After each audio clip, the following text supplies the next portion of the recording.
Hello everyone. I am Lyons, the Hay Regional Focal Point for the Caribbean region, and your host for our new podcast series, Words to Action, which aims to fill the knowledge gap between climate education and climate action within our youths in the Caribbean region.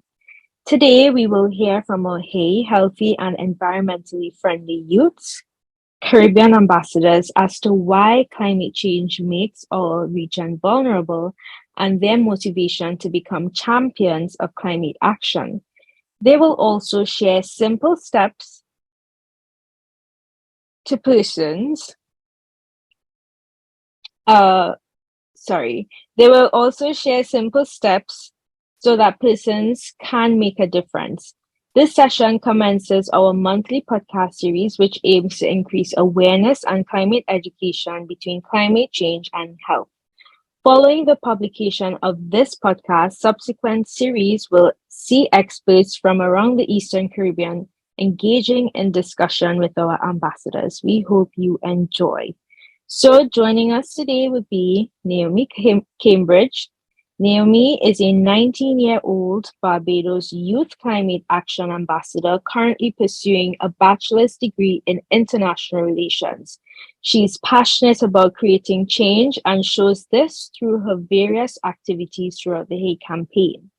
Also joining us is Mr. Brandon Brathwaite, who is a student currently pursuing a degree in international relations at the University of the West Indies Cape Hill campus, after which he aspires to work in foreign policy and diplomacy. At present, he is a human rights advocate specializing in HIV awareness for the LGBT community and the public. Additionally, he has been granted the opportunity to become a Hay ambassador and the Junior Minister of Gender Affairs for the Hay Parliament under the Hay campaign. Brandon believes that his purpose is to help and guide young adults and children to make the right decisions. These decisions can help resolve an abundance of issues. We also have Maria Marshall, who is a UNICEF youth advocate for the environment and a healthy and environmentally friendly youth ambassador. Maria is 13 years old and she is from the beautiful island of Barbados. Also joining us is Salena Rudder, who is an upper sixth, 17-year-old student who currently attends Queen's College. She studies environmental science, art and design, and Spanish. She's a Christian and is from the Republic of Barbados. And lastly, joining us today is Terry Cutting, who is a 26-year-old multi-award-winning entrepreneur with a background in engineering by qualification. He is also a communication specialist by certificate, a cultural practitioner with NCF Barbados, a security expert with 9/11 training, and a global junior minister of agriculture. He is also a Hay Caribbean ambassador. So, with that introduction, or those introductions rather, let's get straight into today's discussion. So our first topic is dealing with climate change. You know, we always hear climate change, climate change, climate change, but what exactly is climate change and why is it so important? You know, oftentimes we hear about extreme weather events. It is directly linked to climate change. We have been seeing sargassum seaweed taking over our beaches. We've been feeling intense heat. We've been experiencing more intense rainfall, which is leading to increase in flooding, which has direct impact to our health and living conditions. Also, just looking outside of the Caribbean for a bit, there are very damaging wildfires and extreme heat waves across UK and Europe. So with that being said, my first question is to everyone here today, what is climate change and why is it important? Are these extreme weather events a symptom of climate change? I'm gonna ask Brandon to go first. Well, thank you. Once again, good morning, everyone. I truly believe that climate change is a pressing issue. It is this I would call it an egregious phenomenon that poses a threat to all facets of our lives. A prominent phenomenon because it's just damaging our natural ecosystem. We have been experiencing a change in temperatures, which contributes to the rise in sea levels over time and the sea salt expansion due to sea salt expansion because salt expands in heat. We've noticed, the ocean acidification is becoming exorbitant because of the carbon emissions that are roaming around our atmosphere, and that damages our marine life, damage of the coral reefs, which are crucial to the survival of our water lives. I would say different water lives. Then it comes to droughts and soil erosion that affects all aspects of food security, where we rely on agriculture, which ensures everyone gets access to food as a. So it's an abundance of issues that affects us today. So I think that obviously we all know the definition of climate change, the change in the atmosphere. So yeah, I think it's very imperative that we should figure out these solutions. Yep, indeed. Thank you, Brandon, for that. I'm going to ask Maria next to give her account on what is climate change and why is it so important. Here in the Caribbean, we've always had droughts and storms and hurricanes. Just the other day, I was learning about the tribes here in the Caribbean, like the Taino, the Arawak, and they actually had gods for hurricanes and storms. So we clearly have had these things naturally occurring in the Caribbean for ages.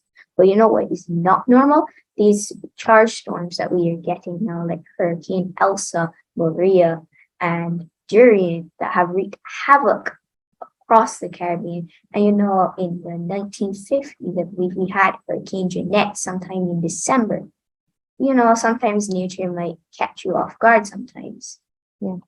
But now, as I said before, we had these charged hurricanes, and the IPCC report, the International Panel for Climate Change, their 6th assessment report states that we as mankind have caused this climate crisis. And I say climate crisis because it's not change per se. This isn't really natural at all. These supercharged storms and stuff that we have caused aren't natural, and they are destroying the environment. It is a crisis because it's not change. Definitely. Thank you so much for that, Maria. So next we'll have Terry. We'll hear from Terry. Hi, greetings everyone once again. I hope everyone is doing well, and I'll be very brief. Basically, for me, climate change is long-term variations in weather patterns, and not just atmospheric climate change, but long-term variations, because the atmosphere could change today and then be good tomorrow. So it's more long-term variations over a prolonged period of time. And the awareness of climate change is very important because we have already begun to see the manifestations of climate change, for one, in terms of the scorching temperatures for the sun. It almost as though it's working double time up there. Maybe it's probably trying to rejuvenate precious resources and so on, which has been depleted somewhat by us, because I strongly believe that the sun is responsible for powering and rejuvenating and generating life as a whole on the planet. So maybe the sun is working double time. And we also have a saying in Barbados, a kind of a statement of humor, which states that that cannot be the sun up there. That must definitely be the father. It's too hot to be the sun. You see, just to be a little humor, But yeah, basically that is my take on it, because as Maria was saying also, the hurricanes have become more vicious in comparison to recent years. And it is definitely something that we need to take caution on, definitely. Flooding, all of these kind of different things that are manifesting, as a result of the climate change. Yep. Thank you. Definitely agree. Thank you so much, Terry. How about Salena? And then we'll hear from Naomi. Yeah. Hi, everyone. But I also agree with what everyone is saying, especially Maria, with that this is a crisis. this is not the time to be playing around or anything like that. In Barbados, like in September, when we go back to school, and it has never been that hot. I never remember going to school in primary school being like, yeah, I could manage this heat fine. Now, when I have to go back in September, I'm actually kind of scared because how am I going to manage in that heat? Then also with the supercharged hurricanes is insane dealing with all of these aspects. I remember last year I did my first CSAC exam in a thunderstorm, in a severe thunderstorm, and it was a computer-based exam. I was like, what happened if we lose power? So like, and all of these things are attributed to the crisis with all of these changes that are happening because we as human beings have accelerated a natural process with the burning of fossil fuels and all that. So that's basically my take on it. And it's really important because how else are we going to live on the planet if all of these things keep changing? Because we can't adapt that quickly. No, we can't. I agree with you 100%. And Naomi, let's hear from you. Well, I think everyone really covered it quite a bit. I can just add that, yeah, by definition, climate change is essentially the long-term shifts in temperatures and weather patterns. And like everyone said, it is generally a natural process, yes, but we've seriously exacerbated that natural process. We've accelerated it to a point where it's completely out of control. A couple years ago, people have always been talking about climate change throughout the years, but back in the day, everyone was talking about trying to stop it, trying to mitigate the climate change issues, but we've passed that point. We no longer can stop the issues or save ourselves. We're in an adaptation period where we have to adapt to the ever-changing crisis that we're in. So there isn't really a question. It's kind of a foolish question to ask why it's important, because it's so incredibly obvious to everyone. Because for everybody here in this call, it is a crisis of our future. We don't know what life is going to be like in the next 10 years, if it's even going to be possible for us to have the futures that we would all be dreaming of and working towards. But it doesn't seem like a big problem for many other people because they don't really realize the issues, which is why it's so important to actually advocate why this is a crisis and why it's so important to everybody on Earth. Yeah. Thank you so much for that. Thank you so much for that, Naomi. And I agree with every single one of you.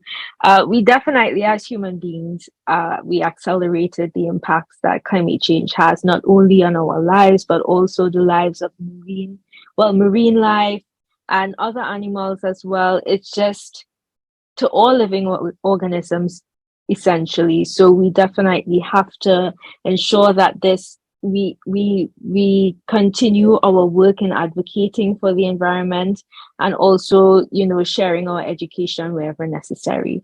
So that brings me to our next topic, which is why is climate change, or rather, why is the Caribbean region so vulnerable to climate change? What makes us as a region so vulnerable to climate change?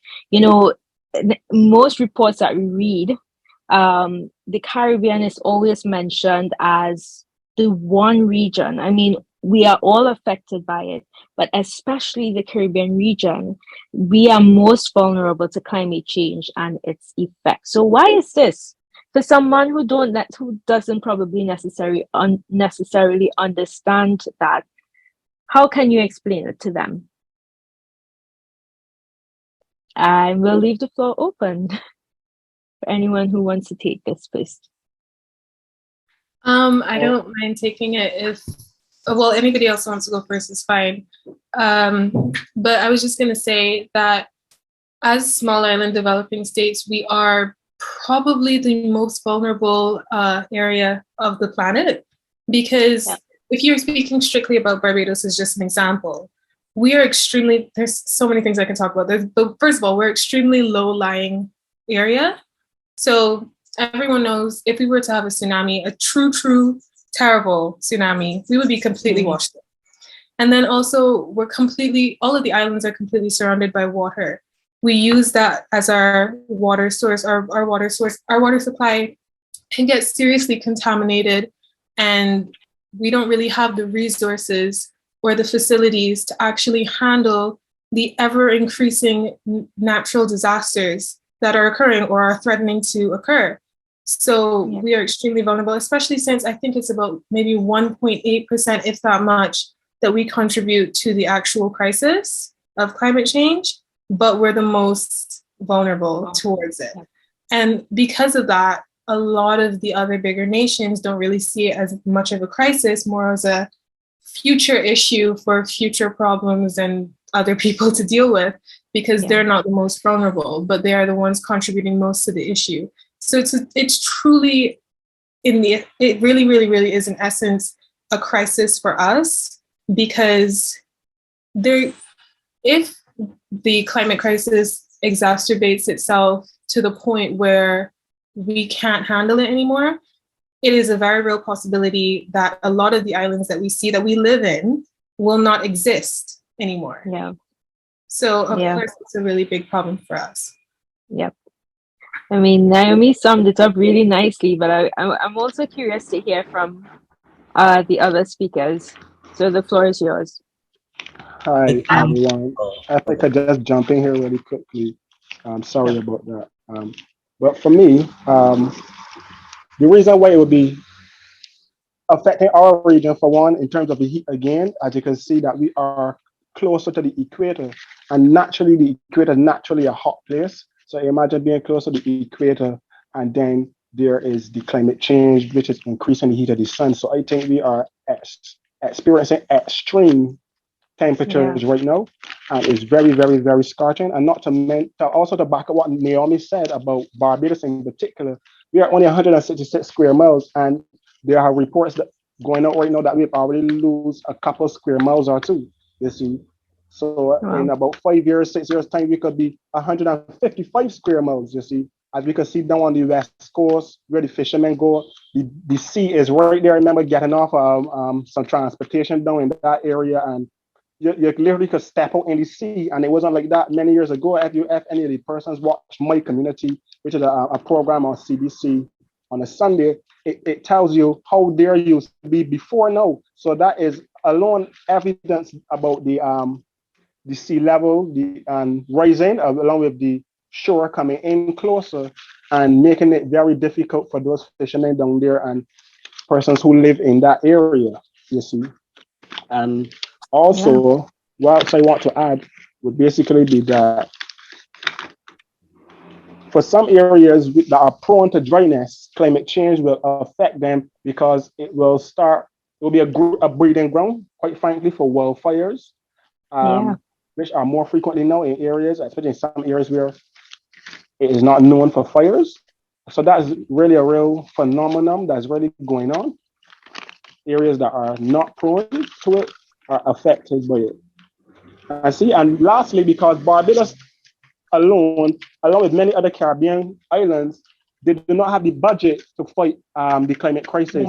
As you can see right now, we are working tirelessly and effortlessly trying to procure funds, begging and pleading with the major conglomerates on the planet to free up some funds, especially because they're the ones who have contributed mostly to the crisis based on their size and stature and how much carbon emissions they have emitted and the size of their footprint. So you see, so money is a fundamental thing when it comes to combating climate change, and we do not have it, sadly. That's just my 2 cents worth. Thank you. Yeah, I agree. I think for most Caribbean islands, we have like a monocrop economy where we just solely depend on one aspect of our economy. And that can really, if you have that just one industry that is bringing in all the money, and then you have to use it up every time calamity strikes, what does that do to us? And then we have other issues like inflation. Everything is just, it's so vulnerable. So I agree with you 100%, Terry. Thank you so much. The floor is yours. To who else wants to speak? Pass. As well. Okay, yes. Okay. So I think everyone really stated that the Caribbean is a collection of small island developing states, and we are commonly affected by hurricanes, and specifically here in Barbados, drought. And well, on top of that, our geographical location, as Terry said, is really going to cause us a lot of issues because we are in the equator. So we're in a hot area. So as Terry said, we're going to get more droughts. They're going to cause more worse hurricanes. And on top of that, to add to the whole geographical situation, we have a chain of islands that just get washed over by these hurricanes, and it just follows up, and Barbados narrowly misses it sometimes. And as I said before, Janet hit us, and we saw the effects of that. And I think, as Terry said again, we are small island developing states, meaning that we do not have the funds, we do not have the dough to survive these impacts all the time. We're being affected by climate change the most. We are in crippling debt, we are small, and we are always on the front lines of climate change. We're in red zone, basically. And on top of that, we work individually most of the time but I find we, instead of working individually as small islands, we should work together as a region. And I think that that would really help to more effectively combat this climate crisis. Yeah. It's time for solidarity. I agree with you 100%. Yep. Thank you, Maria. So that leaves Brandon and Salena. I'm not sure who wants to go first. I would just like to add that, like, the Caribbean as a whole region, we have been historically disadvantaged when you think about it. Through colonization and all that, we have been disadvantaged and not allowed to develop as fast as other places in the world. So that's adding to the fact that we can't economically develop and have the money because we weren't allowed to develop that sort of way. And then we are a small island developing states. We don't have the resources because we're also just on a small land. We don't have the resources. We don't have the land. And we're surrounded by water. There's a whole host of problems that come with that. So, like, and a lot of Caribbean nations depend on agriculture and tourism. Barbados, for example, tourism is the main money earner. I remember when I was doing geography in, I think, 4th or 5th form, my class had a whole discussion on why Barbados needs to stop depending on tourism alone. We had this whole discussion. If only I could remember more of the details from it. But we have so many different ideas as well. If only I could remember about why we need to branch out from tourism and why it could help us in not only diversifying our economy to have money to deal with different crises, but just in general being more stable as an economy, because like we saw with the pandemic, so many people lost their jobs from no tourists coming. And when you don't have the money to be able to deal with the climate crisis, what we can do we just sit and wait and hope and pray, ask other countries who have the money, who are the biggest contributors to the climate crisis.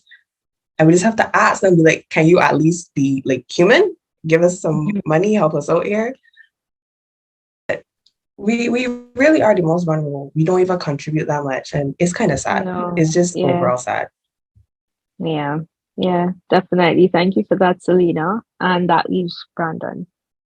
Yeah, what Salena just said, it goes back to my speech that I did. I started my speech by saying I see humans, but not humanity.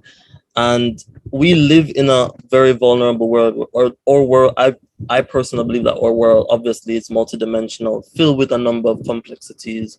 We are small, tiny, ostracized, somewhat looked as inconsequential, isolated from the outside world, and surrounded by large bodies of water. Yes, everyone, that's kind of self-explanatory. Rising sea levels and coastal flooding.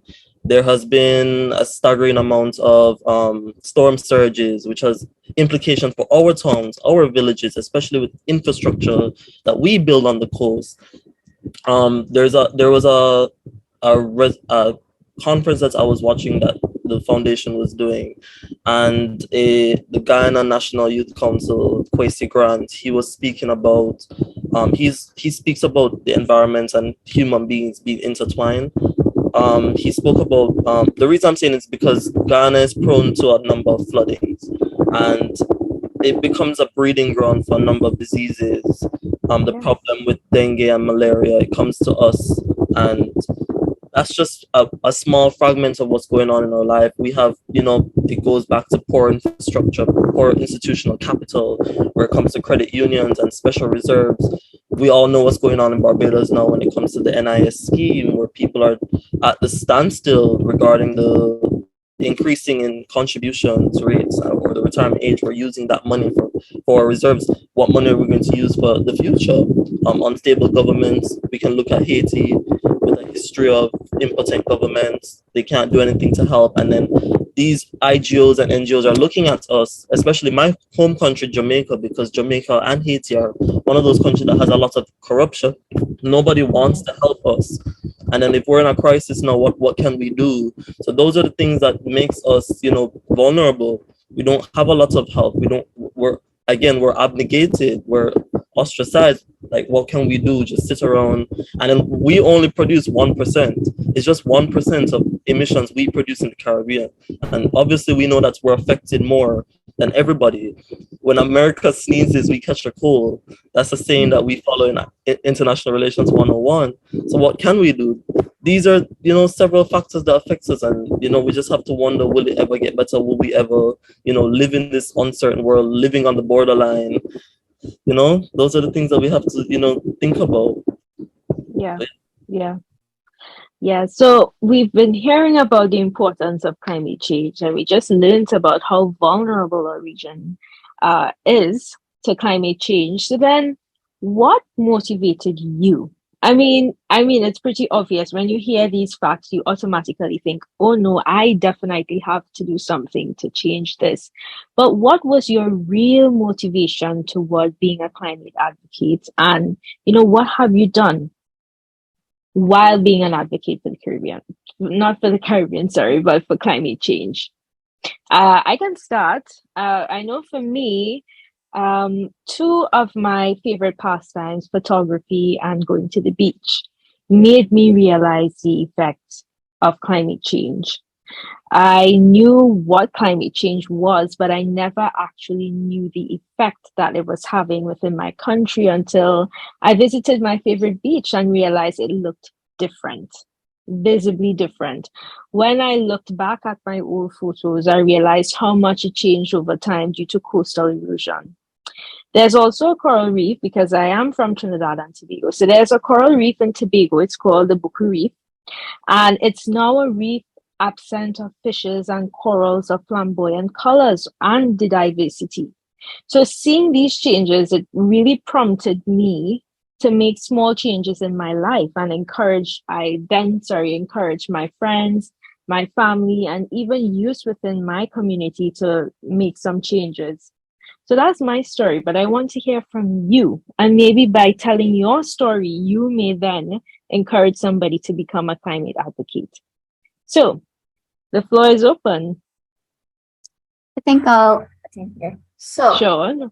my story started was, I believe it was a Saturday when I had lessons. I think it was during the 11 plus time I was preparing for that exam. And me and my mom were driving down the road sometime. I think it was after lessons, and we were in front of a car. I think it was a van, and this guy had thrown a bottle into the window, and he had hit the sidewalk, and my mom kind of had a swerve to avoid it. So that not only scared me, because I don't think I'd ever been in that kind of like a near death situation in a car before. And I went home and I told my dad about it, and my dad was like, you know how that can affect the environment. And he gave me a little bit of information of how, how the sewers work and how they help to, in a hurricane, that those bottles and stuff can clog them. and cause flood and cause a lot of destruction, especially because, well, I'm going to go back to what happened in the first conversation, which was we are flat, so we're going to be prone to flooding. And, in the hurricanes and tsunamis, if we even have one, our sewers are going to be very important for draining that. Yeah. Aside from that, I saw something wrong and I acted upon it. So I first made a little essay and I won first place in that. It was an essay competition that I had entered it into.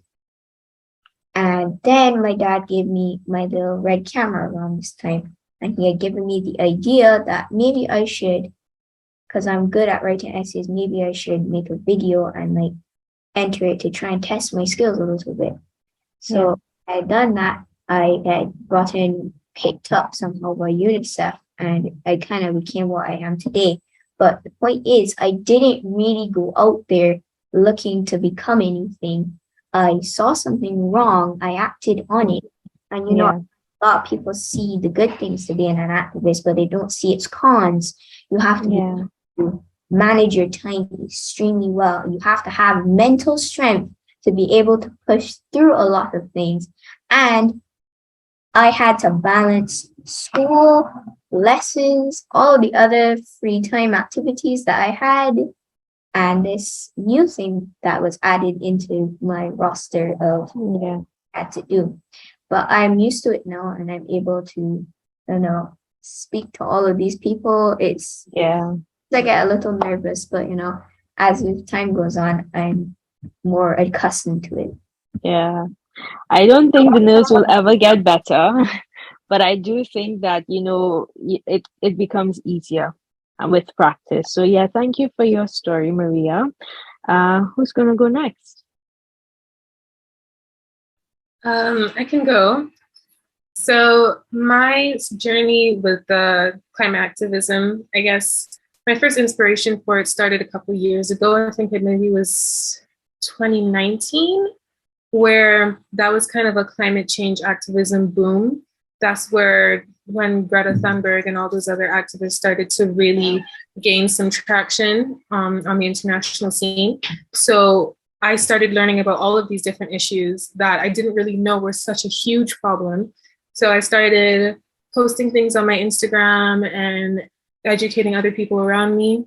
And then the first time when I actually did something truly activism worthy, I guess, where I actually did something to help, was later on in 2019 when Bahamas was hit by Hurricane Dorian, where it completely decimated the Bahamian Islands, completely flattened them, and they were just devastated. So I was still at Queen's College at that time. I think it was in lower six. And I just decided to start a fund. So I started collecting money from different people around the school. I started campaigning to raise money for the actual local fund that the government was having to help Bahamas. And I raised, I think, over $1,200. So it wasn't a lot, but it was a little something. It was something, And it gained a much more traction than I thought. So I was invited to actually meet the Bahamian Prime Minister and get his thanks and everything. And I went to a conference. I can't remember what they're called, but when CARICOM, sorry, a CARICOM conference where it was different heads of government that come together. And I heard so much about the climate crisis and the issues that were being faced for the entire region. And it just made me so much more passionate to actually take a stand. So I was kind of dormantly passionate. And then earlier this year, I actually crossed paths with Ashley on a different thing that we were doing. And she told me about the foundation and her hate campaign. And I just decided to join, and the rest is history, I guess. Yeah. Wow. So you see, sometimes we don't go looking for, what follows, but it just takes a little interest. We see something that is really interesting, and, we are prompted to make a difference some way or another. And then along the way, we create so many different opportunities for ourselves And not only for ourselves, but also, we have that opportunity to then share to other persons that come within our path. So it's really interesting. Thank you for your story, Naomi. Who's gonna go? Who's gonna go next? Hi, I'm just going to share a few words. For me, my motivation has always been innated in me. So, to me, at this point, I'm practically fulfilling purpose somewhat. But it mostly stems from being consciously aware that there is such a thing as climate change and abuse Yeah. of the planet and its resources in one way or another. And also knowing that there are several unconscious persons out here who are unintentionally contributing to the climate change and the carbon emissions, simple things like driving up and down in the vehicle every day, everywhere. I mean, like for everything. Like from here, I mean, like there was this one lady I had an experience with this lady. She was just gonna go like 4 or 5 houses away to the shop, and she got in her car from by her house to drive to the shop just to think, oh, I don't want. I mean, like I had to answer if she born with wheels, like in a respectful manner. Yes, but people are unintentionally contributing with the fossil fuels emission and so on, and Yep. taking too much for one to fuel these vehicles because, quite frankly, I suspect that there are too many vehicles on the planet. A vehicle is a good thing, but I think that the commercialization of it has really blown it out of proportion, and therefore we Yeah. are over harnessing or over harvesting resources. You see. Now, also, I'm here because there are some people who seem to think that there's a magic remote somewhere, and somebody either in a high place or a lower place is controlling this better, and it's all a conspiracy. So I'm also here to debunk the conspiracy theories and what's not, to let it all know that it is real. And I think, quite frankly, as humans, we do not want to take responsibility. No, we do not want to take the blame for anything. So it's a magic remote. It's not us, you see. So that's one of the several reasons that I am here, because of that, you see. So I just think we need to just slow down and take a deep breath, apply our hearts to knowledge and let wisdom prevail, and Yeah. be more conscious, you see. Just be more conscious overall. So my involvement is stemming from a conscious state of being, quite frankly. Yeah. Thank you. Wow. Thank you for that, Terry. Thank you so much. And again, that leaves Salena and Brandon. Yeah, when I was in primary school, actually, I remember I was in class 2, I think. My teacher did a lesson talking about the ozone layer and tsunamis, and it terrified me, straight mortified me. And the worst part was that I was living near the airport, and every time I heard an airplane, I was like, oh my gosh, is that a tsunami? Are we gonna die?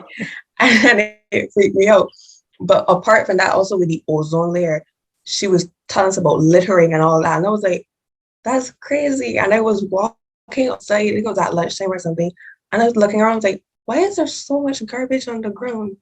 Like there were garbage cans all over the place. And I was like, why is there so much garbage on the ground? And I remember a lot of my classmates like not really caring. Even like in the afternoon, like one of my friends threw a bottle on the ground. I was like, gump it up. I instantly I was like, gump it up. You know that's wrong. Like we literally just had a conversation about this in class.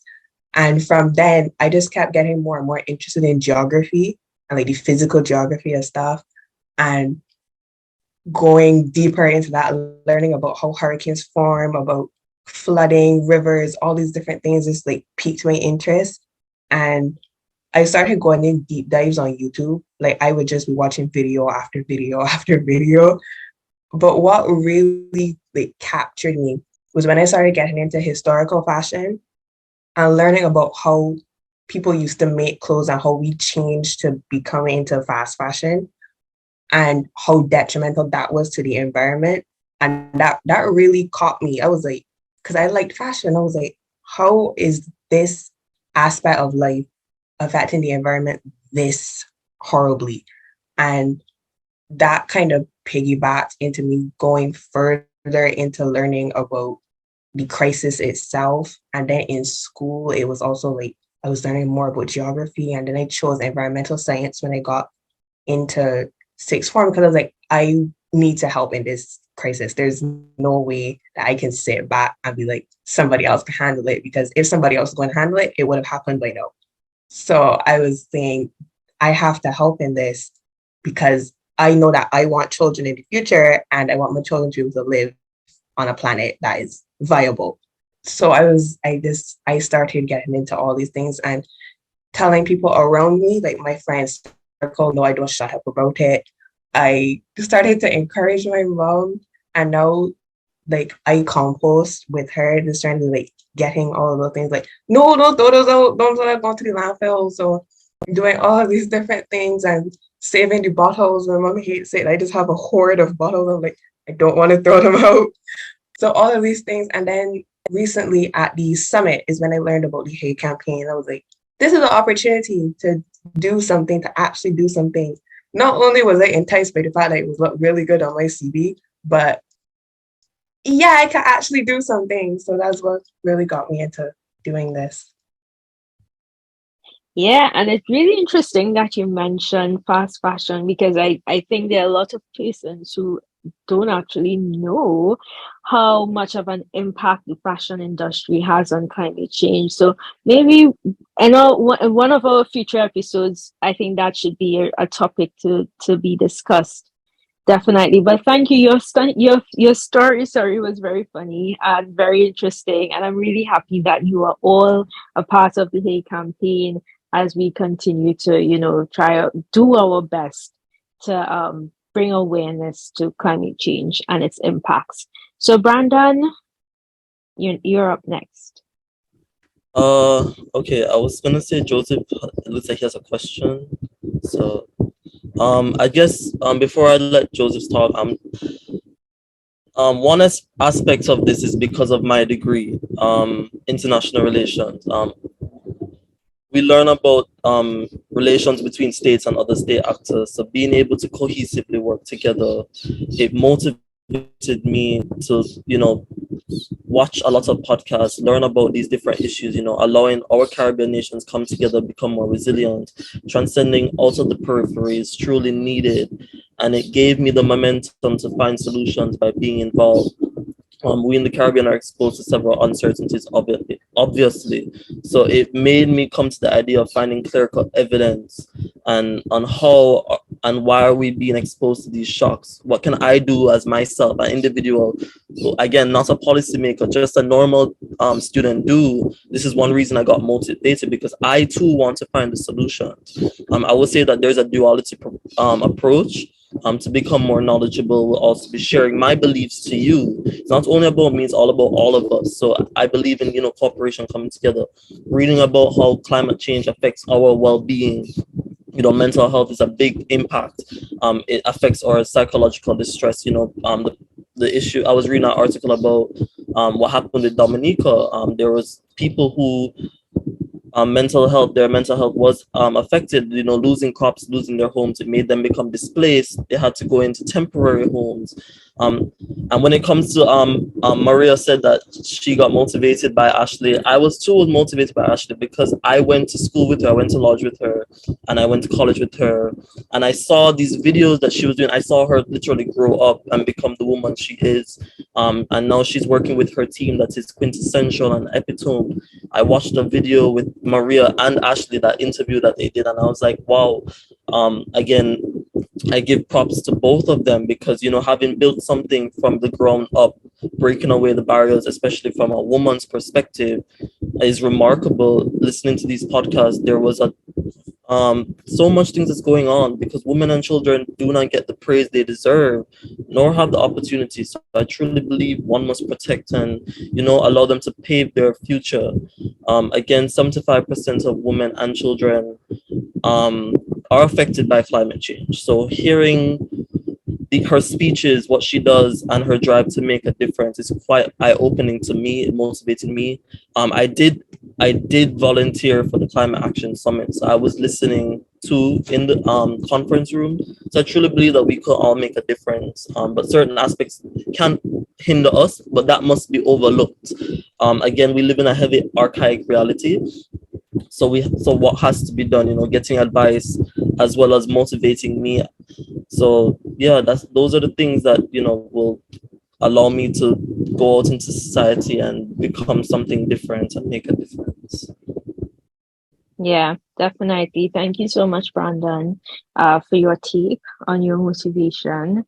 And also thanks for bringing up Ashley and Maria. And well, everybody that is here today who is really trying to do their part in terms of making a difference one way or another.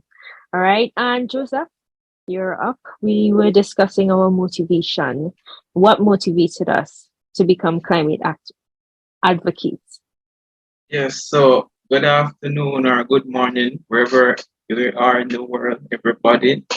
Joseph here. We have been mistaken for Chajane yesterday due to some issues with Zoom, if you were at the meeting yesterday.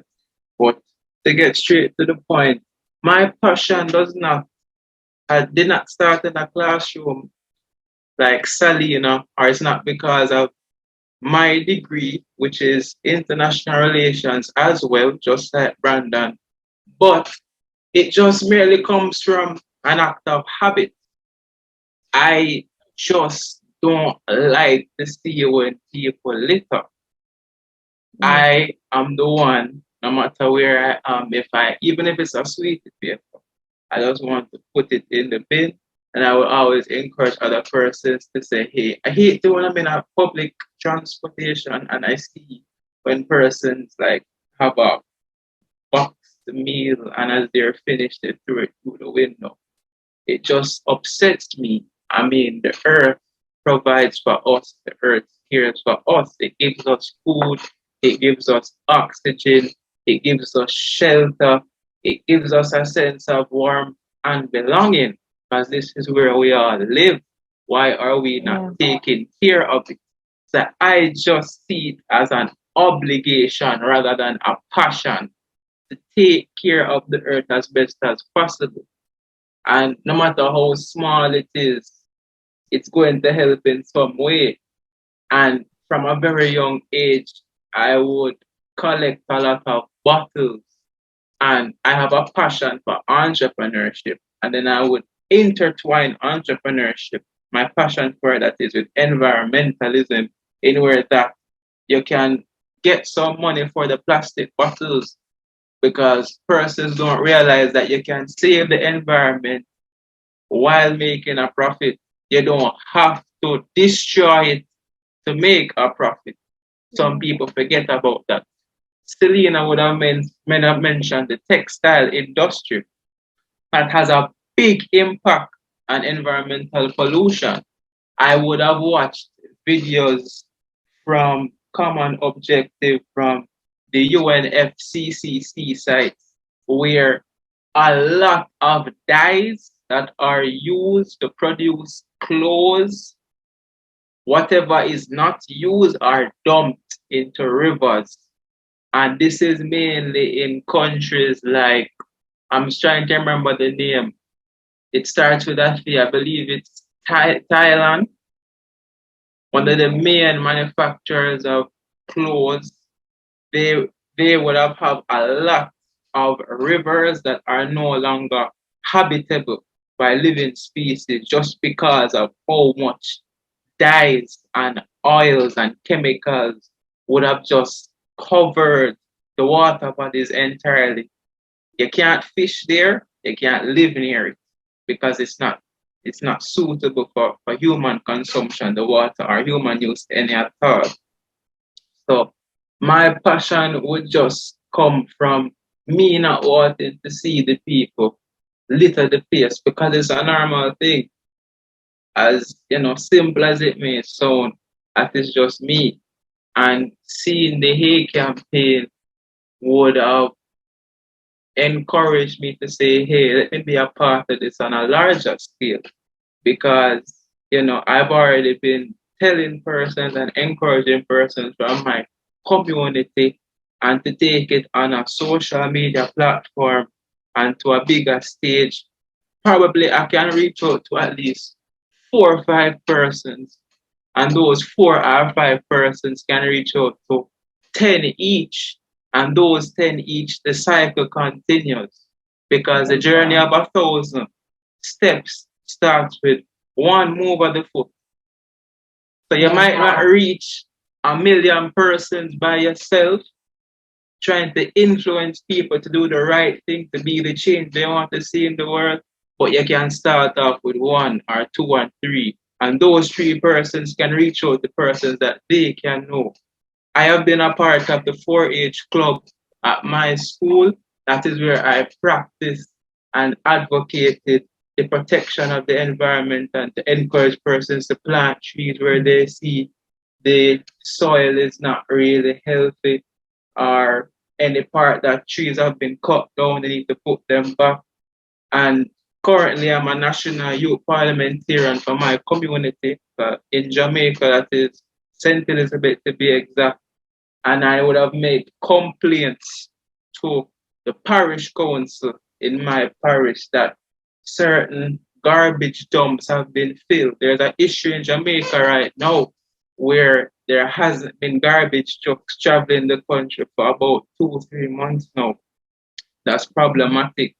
And it's affecting, the livelihood of many communities across the country because the garbage has not been moved. There's a big issue with garbage trucks.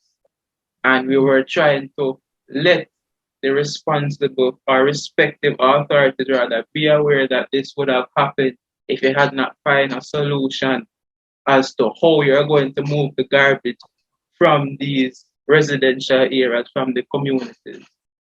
So that is just my 2 cents from me. If I continue, you guys will be here for a very long time. But No, thank you so much, Joseph, for that. And guys, I agree. I heard several of you mention it, but anytime you see littering happening, I'm so happy that despite what people may think or say about you, please call them out. I think it's really great that you all are doing that. We're going to move on to the very last topic because we are very short on time. What advice or how can you encourage youths to be involved in climate action? So I'm going to leave the floor open. As a youth myself, I can definitely say that we have a very short attention span when it comes to stuff that we do not want to hear or we do not deem as important. And it is sad, very sad reality that the climate crisis or our environment are not really that high on the scale of things that we are per se interested in. And what I do is I post real short videos on my YouTube channel, Little Salts and Big Matters, and my Instagram channel, Thought Squad by Maria, in order to catch the attention of other youth and hopefully inspire them to, do something good for the environment, or at least be environmentally friendly in their everyday lives, or probably post something good to inspire more people, because I'm trying to start a chain of positivity towards the environment. And that once people get inspired, it's typically that youth inspire the youth. As Salena said, I believe, she got inspired. Well, not really. No, I think it was either Salena or Naomi. They saw things around the time of, Greta Thunberg got her popularity. They were kind of inspired by that in a way, and that had made them be environmentally friendly in a way. And I hope that that happens more often, because everybody can be an activist in their own way. It doesn't always have to be, oh, well, I have 1.6 million followers on Instagram. Yeah.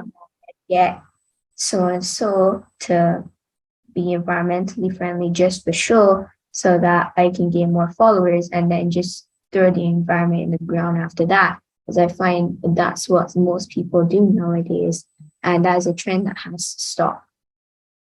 Yeah. Thank you, Maria. Thank you so much. Who's going to go next? For me, I completely agree. I think that the main thing is probably inspiration, because everybody here is here because they were inspired by one thing or another that made them actually care about climate change in a way that they hadn't before. So I also think that one of the main things that we need to start doing is actually tailoring the message to certain people, because everybody in the world is different. Everyone has different interests. but this is one commonality that we should all be interested in, but you have to get them interested. So if you tailor the message to people in a way where they will actually care about it. So for example, if people are interested in sports, tell them how climate change affects sports. If people are interested in fashion, tell them how fashion is impacting the climate. Tell them how the industries are harming your thing that you're interested in. And they'll actually care and they'll actually want to do something. And just also education is extremely important because there's so many things that people don't really know about. Like a lot of people don't really know what fast fashion is. People don't know what greenwashing is, what different things that are actually impacting the climate are even happening. So I think just those three areas would really, really make a difference for people, especially people our age, because people our age listen to other people our age. They actually have a kinship with us because they relate to us. So they'll listen more and they'll be inspired to actually take action in the same way that we are trying to ourselves. Yeah, I agree. Definitely. Thank you, Naomi. Who's going to go next? Yeah, I agree with both Naomi and Maria. Is true. We have very short attention spans. Like, genuinely, it is so short. So, but for me, when I think about trying to encourage other people, you have to start from really young. If within a household, like things like composting and recycling are instilled, then children will start to understand, oh, maybe there's a reason why we do this. And when you start from that age, you grow up with this sort of knowing how to do it, how to help. I think in the last meeting yesterday, somebody mentioned about curriculum changes. I was like, that is so true. Because it was only in primary school, my teacher, for some reason, decided to talk about the ozone layer. I was like, well, I know all the other classes aren't doing this, but this is something that really should be, especially in the Caribbean, because we are so vulnerable. So I think from starting at a very young age, and like Naomi said, if something that you're interested in through that route, you would actually want to make a difference. I think that's the starting from young, very young, like within households and through a way you're interested in is a pretty good way to get youth inspired. Yeah, I agree. Thank you so much, Salena. Brandon, I saw you had your hand up. No, I was saying that I was the one that said that. Seeing as I'm here, I think what do I think? How can we empower youth? I would say for democracy to prosper, all aspects of society must be included. That includes the youth. But we live in a heavily archaic, old-fashioned reality, so work has to be done. And coming from a political side, we claim to be wanting to give the youth the chance to express themselves and to be granted opportunities. But it's so much more than that. It's more than just talk. We live in this reality that's more on the side of being perplexed and lost. We aren't praised for the work we have or the determination we have, the efforts we have. We have been scrutinized and labeled, and that drives us to do the wrong things. We aren't motivated by parents or teachers, and I've had my experience with that, with both my parents and my teachers not motivating me. I had to find my own way. Yes, it may feel like, oh, it's a toilsome feeling. It's the end of the world. It's breaking away your, capabilities. But we have to throw away these thoughts that may hinder our capabilities. I was like this again. I never believed that I can matriculate into college, nor get this drive to end up and apply myself and sit and speak or get involved. It was just one thing that I told myself or advised myself to do.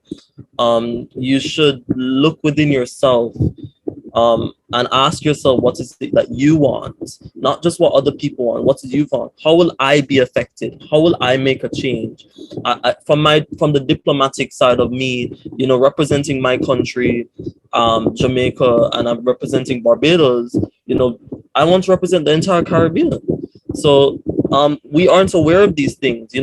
All of us have this mentality where I'm too fainéant. I can't be bothered joining this program.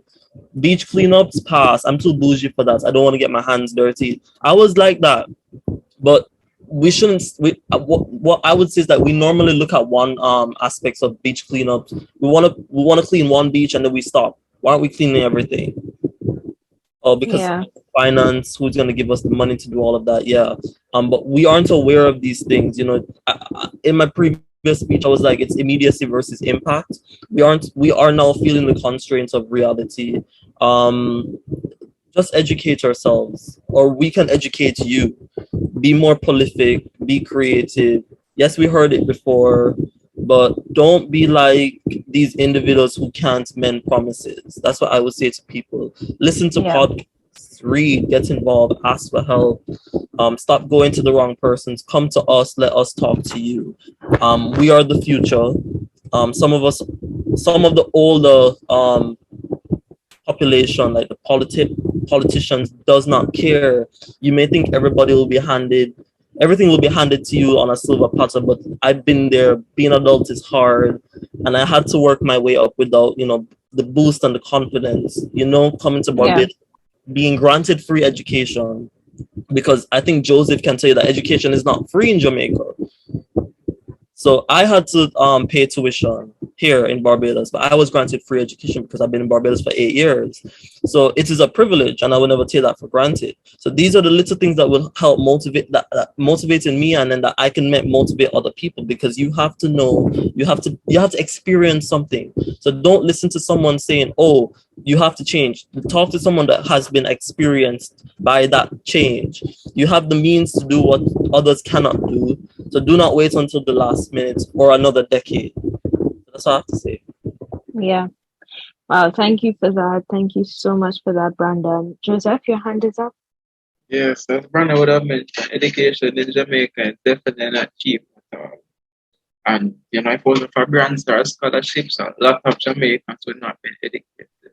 But I really wanted to just highlight something I read recently about the conditions that are affecting us regarding the climate and the changes of it. So I was just going through CNN Climate, a page I follow on Instagram, and sadly it said that 1/3 of the food we eat is at risk because the climate crisis is endangering butterflies and bees.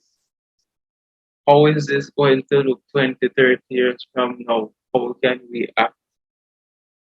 The bee populations are declining. More than half of the bat species in the US are in severe decline and are listed now as endangered. International scientists recently announced the monarch butterfly is perilously close to extinction. Why is this so important? Bees and monarch butterflies are pollinators. Without pollinators, there is no fruits, there are no vegetables. Without fruits and vegetables, even when they're manufactured into chips and sweets and snacks, these are what majority of human beings consume. They come from plants. Plants are not pollinated. They cannot crossbreed. They cannot reproduce food. We cannot survive. Mm-hmm. And it just stated here that 1/3 of the food we eat is at risk. This fraction can increase in a sooner time than we think. This is so serious. Everybody should take climate change and protecting the environment. Our own well-being is at stake. Yeah. And it's going to be too late until majority of the world takes it serious. It's going to be too late. We're already starting to feel the impacts. We're already starting to feel the effects, the negative effects of the changes around us. Some places that are tropical islands, some places in the Caribbean are raining too often during the summertime and it's supposed to be hot. Some places that are cold, like France, and the ice caps are melting too quickly and they're supposed to be freezing cold. It's not a good look. So, I mean, Like I said, we can all start off small, and Maria would have mentioned that everybody can be an activist in their own way. Not everybody can be a part of the Hay campaign, but everybody can be an activist in their own way. They can play their part because it affects many aspects: health, mental health, women and children, entrepreneurship. The list goes on. Tara would have mentioned the vehicles. There's a large number of vehicles in almost every country right now, and for every one person in the US, at least one person owns 5 cars. And there's more vehicles in the US than people. And the US population is extremely high. Yeah. So that is just my 2 cents once again. I mean, the changes are here, the evidence are here, and it's just really sad because, in my opinion, I don't think it's going to get better anytime soon. To be very frank with you, it's going to get worse because with something like this, it just needs all hands on board, not just a small portion of people, all hands. And in my opinion, it's going to be too late when people realize and start to take it seriously. Yeah. Wow, thank you so much for that, Joseph. And let's hear from Terry before we close off. Hi, once again. And I just want to say first that I second and I support and endorse everything that all of my colleagues have mentioned. But me personally, now, I think that I'm a roots guy. There's no hiding that. So I'll say that I always go to the root of the problem, and I think we need to tackle the root of the problems. And some of the roots of the problems obviously goes back again to being unconscious, unconscious actions, and secondly, a lack of trust. Now, I think we really need to rekindle that flame of trust that we have lost because there is this bandwagon against authority, against government. Everything is a conspiracy. Everything is they're up to no good or what's not. Because even myself, um, launching advocacy on climate change, and I did a press release about 2 weeks ago with Renako, who was the project administrator, and that went viral on social media, on the media platforms. And when I checked the comment section, I mean, like, I couldn't believe it. Like, when I checked the comment section, people was like, there's no such thing as climate change. And like, I was like, who told y'all? I mean, like, for real? Really? I mean, like, get a grips. I mean, like, this is against authority, against government things. So we need to rekindle that flame of trust. That's the root of the problem and the unconsciousness, you see. And that is what is really going to cause a lot of the damage.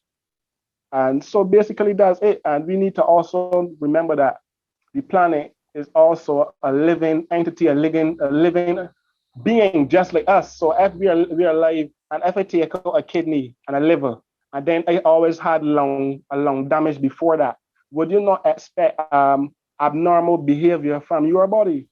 It will underperform, you see. So it's the same way if we over harvest the planet and we take this and take that and take the next outer conglomerate, because it's not about conglomerate and unconscious conglomerate at that too. You see, and this race to rich thing. That's why I like to call it the race to rich thing, you see, chasing the paper. So once we can see this and we convert what we do as professionals, as business people, as students, whatever, once we convert everything we do to a service to others rather than a money-making venture, I think that we need to do everything from a service point of view rather than just a get-rich-quick point of view, you see? Yeah. Because as I said, transportation is necessary, but the reason why we have the transportation overload is because people doing it not because they want to serve others, but rather because they want to get rich quick and they don't care how they do it. And as I always tell people, do not care whatever you do in this life, whatever you supply in this life, it only comes from two places. Now let it sink in really good. It only comes from two places. It can only come from the ocean or from the earth, regardless of what it is. This smartphone, this smart device that you are using right now, the resources to make it into what it is can only come from the earth are from the ocean. That's where all materials come from. It did not drop out of space. So once if you take too much just to make all of these gadgets and all these different things, then it means that you're taking away from the earth also. And some people seem to think that the earth is infinite in terms of it doesn't run out of stuff, it doesn't run out of resources, it doesn't need to replenish. It takes thousands of years for oil to farm. You see, we have Harrison's Cave here in Barbados. Let anybody, let any of the instructors, any of the tour guides tell you that how long it takes for a stalactite or stalagmite to farm in Harrison's Cave. Thousands of years. So how long does it take for oil to farm? So if we got 5 gallons of oil as an example in the earth, 5 gallons, and we take 3.5 gallons before it can replenish itself, wouldn't we have a shortage? And that shortage then in turn leads to adverse reactions and abnormal behaviors of the said planet, you see? So my friends, just apply our hearts to knowledge, because you can't get to wisdom without knowledge. You must go through the gate of knowledge first to access wisdom. So apply our hearts to knowledge so that wisdom may prevail. And that's my 2 cents worth. Thanks a lot, guys. And it was a pleasure having me. Yes, yes, definitely. Wow, guys, so much interesting points, so much critical thinking happening as well, so much thought-provoking statements made this evening. And I wish we had more time because the discussions have really been great. But unfortunately, we don't have all that time. But I think what we can really take away from today is that we really need that consciousness and also the solidarity. You see, so I have to say thank you to all of you who came here today. I know that it's summertime and we probably have so much to do, but you still found the time to be here and to share your knowledge to persons who probably don't necessarily have much education in terms of knowing about climate change. So thank you for being here and sharing what you know about climate change to them, and also your tips to help them become more aware of the situation. And I'm really pleased about the discussions. And so that's going to be it for today.